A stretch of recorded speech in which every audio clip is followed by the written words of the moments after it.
देश में कोरोना आतंक सृष्टि होता बेले यार सचेतनता नहीं प्रशासन पक्षर प्रयास जारी रही। तेज बुधवार राति रायगड़ा जिला काशीपुर ब्लॉक 9 जन दादन केरल फेरंता युवकों को रायगड़ार एक लॉज रू ठाब कर जिला प्रशासन पक्षर गठित होता कोरोना एक्शन टीम संपृक्त लॉज उपरे चढ़ाऊ कर 9 जन को अटक रखी सेमानंकु स्क्रीनिंग उक्त 9 जन रायगड़ा जिला मुख्य चिकित्सालय कोरोना वार्ड रे रखिबा पई प्रशासन तरफ निर्देश दिया जायछि।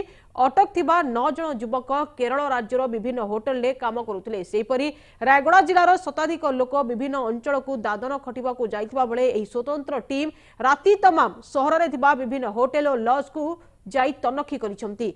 प्रशासन पक्षरु विशेष करी रेलवे स्टेशन उपरे कड़ा नजर रखा जायछि। आम विशेष सूत्र शुणा पाइलु कि 9 जन श्रमिक माने केरल रे काम करते से मैंने आसिक रायगड़ा पहुँचिक वासुदेव लॉज अच्छा से आम शुणिला पुलिस और मेडिकल टीम आसचु साथी जस्ट देखुचु से कौटू आसती कौन इनक्वारी करुचु जदि बाहर आस जेहेतु केरल गोटे इफेक्टेड स्टेटा आम चेष्टा करूँ से आइसोलेटेड वार्ड गोटे 14 दिन रखिकी डिटेल माने हेल्थ स्वास्थ्य परीक्षा करा देखा कौन अच्छी कौन नहीं।